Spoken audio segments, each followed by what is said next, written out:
างวิ่งเส้นเดียวกันนี้เมื่อ50กว่าปีก่อนคือที่จอดของสายการบินลับที่หน่วยข่าวกรองอเมริกันเป็นเจ้าของบินขึ้นบินลงส่งของส่งคนเข้าไปในลาวแทบทุกวันมาวันนี้บนลานเดียวกันนั้นเครื่องขับไล่ของกองทัพปลดปล่อยประชาชนจีนจอดเรียงเป็นแถวแล้วก็จอดมา5ปีติดกันแล้วนะฮะถ้าย้อนเวลาไปบอกทหารอเมริกันที่เคยประจำการที่อุดรธานีสมัยนั้นว่าอนาคตจะออกมาหน้าตาแบบนี้เขาคงหัวเราะใส่หน้าเราแต่พอการฝึกรอบนี้ปิดฉากลงมุมที่คนไทยพูดถึงกันหนักในโซเชียลกลับไม่ใช่เรื่องใครยิงใครตกกี่ลำแล้วแต่เป็นเรื่องที่ว่าทำไมจีนถึงได้มาจอดตรงจุดนี้พอดีใครเป็นคนขีดเส้นให้และก่อนที่ฝูง J-10C จะได้ลงล้อที่อุดรมันมีการต่อรองเงียบๆเกิดขึ้นก่อนหน้านั้นว่าจอดตรงไหนได้ตรงไหนห้ามเข้าใกล้เรื่องนี้แหละที่ผมจะพาไปดูกันเริ่มจากจุดที่หลายคนอาจจะยังไม่เคยได้ยินก่อนต้นเรื่องที่แชร์กันในวงการทหารบ้านเราเล่าตรงกันว่าครั้งหนึ่งฝ่ายจีนเคยอยากได้พื้นที่ฝึกที่ใกล้กับโคราชแต่ทางอเมริกาไม่เอาด้วยเลยบอกให้ถอยออกไปให้ไกลกว่านี้อย่ามาซ้อมใกล้ฝูง F-16 จะไปอุบลก็ยังไม่พอใจสุดท้ายก็เลยไปลงเอยที่กองบิน 23 อุดรธานีซึ่งถ้าดูจากของจริงมันก็สอดคล้องกันพอดีเพราะการฝึกครั้งแรกสุดเมื่อปี 2558 จัดที่โคราชก็จริงแต่ไทยไม่ได้เอา F-16 ที่จอดอยู่ในฐานนั้นขึ้นบินเลยแม้แต่ลำเดียวต้องขนกริปเพนจากสุราษฎร์ขึ้นมาแทนแล้วหลังจากนั้นสนามฝึกก็ค่อยๆขยับหนีออกจากโคราชมาปักหลักอยู่ที่อุดรยาวจนถึงทุกวันนี้คือต้องเข้าใจกลไกก่อนนะฮะอเมริกาเขาไม่ได้ส่งจดหมายมาสั่งห้ามแบบขึงขังเรื่องแบบนี้มันฝังอยู่ในเงื่อนไขปอนซื้อของอยู่แล้วของที่ซื้อจากเขาเนี่ยมันมาพร้อมข้อผูกมัดเรื่องการตามตรวจปลายทางเอาไปใช้ทำอะไรได้บ้างเอาไปอยู่ใกล้ใครได้บ้างคนขายยังถือกุญแจสำรองอยู่ตลอดพอเป็นแบบนี้ปุ๊บฝ่ายเราก็ไม่ต้องเถียงให้เสียเวลาย้ายที่ฝึกง่ายกว่าทีนี้ถามว่าทำไมต้องเป็นอุดรคุณผู้ชมลองนึกภาพตามนะครับกองบิน 23 ทุกวันนี้เครื่องหลักคือ Alpha Jet ซึ่งเป็นเครื่องฝึกติดอาวุธไม่ใช่เขี้ยวเล็บชั้นยอดของค่ายตะวันตกในฐานไม่มีของอ่อนไหวที่จะให้ใครมาแอบฟังทางวิ่งก็ยาวพอรับเครื่องลำเลียงยักษ์ได้สบายแถมยังใช้ร่วมกับสนามบินพลเรือนของขนเข้าออกไม่สะดุดตาพูดง่ายๆก็คือมันเป็นบ้านหลังที่เจ้าของสบายใจที่จะเปิดประตูให้แขกเข้ามานอนเพราะในตู้ไม่มีอะไรให้ค้นส่วนโคราชกับอุบลนั่นคือตู้เซฟใครก็ตามที่ถือของค่ายตรงข้ามอย่าเข้ามาใกล้แล้วเรื่องที่แสบที่สุดของทั้งหมดคือประวัติของฐานนี้เนี่ยแหละช่วงสงครามเวียดนามอุดรธานีไม่ใช่ฐานธรรมดามันคือที่ตั้งของกองบินลาดตระเวนที่ 432 ของกองทัพอากาศสหรัฐตั้งขึ้นเมื่อปีคศ 1966มีเครื่องบินถ่ายภาพลาดตระเวนขึ้นบินไปเหนือเวียดนามเหนือแทบทุกภารกิจช่วงพีคสุดในปีค.ศ. 1972 กองบินนี้มีฝูงเครื่องขับไล่ถึง 7 ฝูงใหญ่ที่สุดของกองทัพอากาศอเมริกันในเวลานั้นและสำคัญกว่านั้นคือที่นี่คือสำนักงานใหญ่ในเอเชียของสายการบินที่หน่วยข่าวกรองอเมริกันตั้งขึ้นมาเพื่อทำสงครามลับในลาวโดยเฉพาะโอ้โหตัวเลขกำลังพลนี่ยิ่งชัดช่วงที่อเมริกันอยู่ในไทยหนาแน่นที่สุดคือปลายทศวรรษ 60 มีทหารอเมริกันในบ้านเรา 46,000 กว่านายพอเวียดนามใต้ล่มรัฐบาลไทยตอนนั้นก็ขอให้ถอนกำลังรบออกให้หมดจาก 27,000 นายเมื่อต้นปีคริสตศักราช 1975 เหลือไม่ถึง 250 นายภายในกลางปีถัดมาคนกลุ่มสุดท้ายที่อุดรเก็บกระเป๋าออกไปเมื่อต้นปีคริสตศักราช 1976 เท่ากับว่าที่เคยเป็นศูนย์กลางปฏิบัติการลับที่ใหญ่ที่สุดของอเมริกาในภูมิภาคนี้ปล่อยว่างมา 50 ปีแล้ววันนี้มีเครื่องบินจีนลงจอดปีละครั้งเป็นกิจวัตรคุณผู้ชมเห็นภาพไหมฮะว่าทำไมฝั่งปักกิ่งถึงชอบสนามนี้นักมันไม่ได้ชอบเพราะทางวิ่งดีแต่ชอบเพราะชื่อของมันแล้วสถานะของไทยในสายตาอเมริกาคืออะไรอันนี้ต้องพูดถึงเพราะมันคือหัวใจของการส่งสัญญาณทั้งหมดไทยได้รับสถานะพันธมิตรหลักนอกกลุ่มนาโต้ตั้งแต่ปลายปี 2543 สมัยประธานาธิบดีบุชเดินทางมาไทยในภูมิภาคอาเซียนบ้านเรามีแค่ 2 ประเทศที่ได้สถานะนี้คือไทยกับฟิลิปปินส์ทั่วโลกก็มีอยู่แค่ 19 ชาติสิทธิ์ที่ได้มาคือเรื่องการเข้าถึงยุทโธปกรณ์การกู้ยืมของไปวิจัยการเก็บคลังสำรองของอเมริกันไว้ในดินแดนบริษัทไทยประมูลงานซ่อมบำรุงของกลาโหมอเมริกันได้ฟังดูดีนะฮะแต่ของที่ไม่ได้ก็คือมันไม่ใช่สัญญาว่าถ้าใครมาตีเราอเมริกาจะยกทัพมาช่วยแบบสมาชิกนาโต้จริงๆพูดง่ายๆคือได้บัตรสมาชิก VIP แต่ไม่ได้ประกันชีวิตทีนี้พอมีบัตร VIP ใบนี้อยู่ในมือแล้วดันเปิดประตูให้เครื่องบินจีนมานอนค้าง 12 วันมันเลยกลายเป็นภาพที่ฝั่งวอชิงตันดูแล้วขัดใจ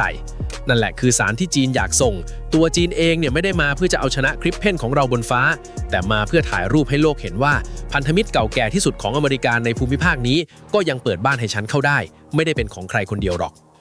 ส่วนความกลัวของฝั่งอเมริกามันเป็นเรื่องเทคนิคล้วนๆนะครับเรดาร์กับระบบสื่อสารทุกตัวมันมีเสียงประจำตัวของมัน จังหวะเคาะคลื่นความถี่ที่ใช้ลีลาการกวาดหา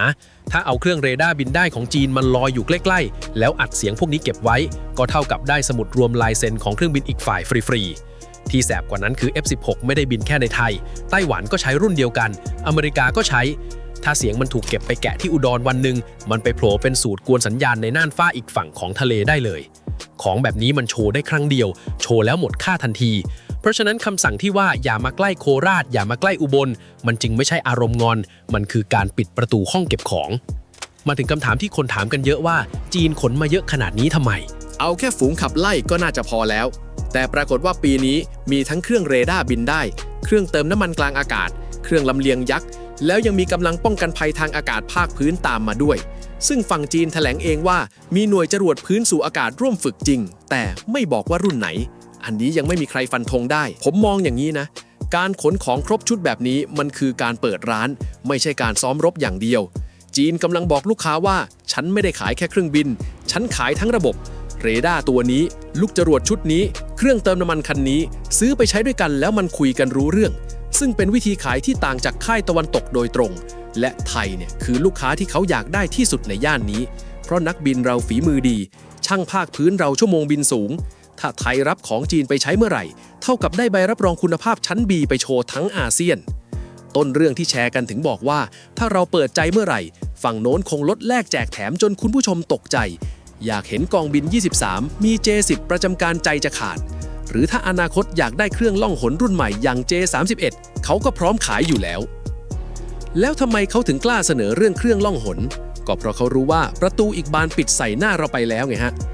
ย้อนไปปี 2565 กองทัพอากาศไทยยื่นขอซื้อ F-35 อย่างเป็นทางการตั้งงบก้อนแรกไว้ 13,800 ล้านบาทจ่ายมัดจำล่วงหน้าไปแล้วด้วยซ้ำรอมาปีกว่าจนถึงปลายเดือนพฤษภาคมปี 2566 โฆษกกองทัพอากาศในตอนนั้นก็ออกมาแถลงว่าอเมริกาปฏิเสธเหตุผลทางการที่ให้มาคือถ้าเริ่มนับคิวตอนนี้กว่าจะส่งมอบให้ลูกค้าหน้าใหม่ได้ต้องใช้เวลาอย่างน้อย 10 ปีบวกกับไทยยังต้องลงทุนเรื่องโรงเก็บระบบรักษาความปลอดภัยและการฝึกคนอีกมหาศาลแล้วเขาก็เสนอ F16 รุ่นไหนกับ F15 มาแทนเหตุผลทางการมันฟังขึ้นนะครับแต่คนในวงการมองกันอีกแบบนักวิเคราะห์ฝั่งอเมริกันที่เคยทำงานในกระทรวงกลาโหมพูดตรงๆใน4กลาโหมเมื่อต้นปีนี้ว่าเจ้าหน้าที่ขาวกรองอเมริกันรู้สึกไม่สบายใจกับการที่ผู้นำทหารไทยบางส่วนมองว่าผลประโยชน์ตัวเองเดินไปทางเดียวกับจีนมากกว่าพออยู่ในบรรยากาศแบบนั้นการจะไว้ใจพอที่จะเอาของลับที่สุดมาวางไว้ให้มันก็ยากอีกเสียงหนึ่งจากบริษัทที่ปรึกษาในวอชิงตันพูดแรงกว่านั้นอีกว่าคำขอของไทยไม่เคยถูกพิจารณาอย่างจริงจังเลยตั้งแต่ต้นเพราะประวัติการดูแลความลับทางเทคโนโลยีของเราไม่เข้าตาเขาผมขอเบรกไว้นิดนึงว่าอันนี้เป็นความเห็นนักวิเคราะห์ไม่ใช่คำแถลงจากปากเจ้าหน้าที่อเมริกันนะฮะแต่ถึงจะเป็นแค่ความเห็นมันก็อธิบายภาพรวมได้ลงตัวกว่าเหตุผลเรื่องคิวส่งมอบเยอะเอาล่ะทีนี้มาถึงส่วนที่กระเป๋าเงินคุณผู้ชมเกี่ยวข้องโดยตรงเมื่อประตูล่องหนของอเมริกาปิดไทยก็เดินไปทางสวีเดนไกลเป็นล็อตแรก4ลำเซ็นไปเมื่อปลายเดือนสิงหาคมปี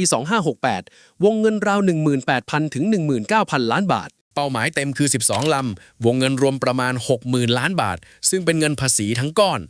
ทีนี้ปัญหาคืองบกองทัพอากาศทั้งปีอยู่แถว 30,000 กลางๆเท่านั้นเองเท่ากับโครงการเครื่องบินโครงการเดียวกินงบเกือบ2ปีเต็มของทั้งเหล่าทัพแล้วเงินก้อนนี้ยังต้องแบ่งไปทำอย่างอื่นอีกสารพัดทั้งเรดาร์ทั้งอะไหล่ทั้งเงินเดือนคนแล้วนาฬิกาก็เดินไม่รอใครด้วยฝูง F16 รุ่นเก่าที่โคราชใกล้ถึงคิวปลดประจำการเข้าไปทุกวันของใหม่จากสวีเดนกว่าจะทยอยมาถึงก็ปลายทศวรรษนี้ช่องว่างตรงกลางนั่นแหละที่น่าห่วงเพราะถ้าจังหวะไม่พอดีน่านฟ้าเราจะมีช่วงที่เครื่องเก่าปลดไปแล้วแต่เครื่องใหม่ยังมาไม่ครบซึ่งกองทัพอากาศเองก็รู้ถึงได้พยายามผลักดันขอเพิ่มอีก8ลำรวดในล็อตเดี่ยวเมื่อกลางปีนี้เพื่อเร่งคิวการผลิตให้เร็วขึ้นเรื่องนี้ยังไม่จบต้องไปวัดกันในชั้นงบประมาณสรุปง่ายๆคือสิ่งที่เกิดขึ้นที่อุดร12วันนั้นมันไม่ใช่แค่การซ้อมบินให้สนุกมันคือฉากหนึ่งของเกมที่ใหญ่กว่านั้นมาก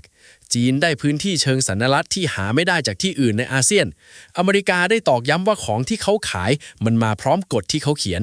ส่วนไทยได้อะไรก็ได้ประสบการณ์ได้เห็นเครื่องของอีกค่ายเต็มสเปคทุกวันแลกกับการที่ต้องจ่ายแพงขึ้นและรอนานขึ้นในการหาเครื่องใหม่มาแทนของเก่า นโยบายลู่ตามลมแบบยอดย่าเนี่ยมันช่วยให้บ้านเราไม่เคยโดนใครคว่ำบาตรจริงจังเป็นมิตรกับทุกคนช็อปของได้หลายค่ายซึ่งเทียบกับเพื่อนบ้านที่ผูกอยู่กับขั้วเดียวแล้วเราได้เปรียบกว่าเยอะแต่ราคาของการยืนตรงกลางเนี่ยมันไม่ได้ฟรีมันคือการที่ทั้งสองฝั่งจะไม่มีใครยอมเอาของดีที่สุดในคลังมาวางในมือเราแล้วคุณผู้ชมคิดว่าราคานี้แพงเกินไปไหมฮะหรือมันคือค่าประกันที่คุ้มค่าที่สุดที่ประเทศขนาดเราจะซื้อได้แล้ว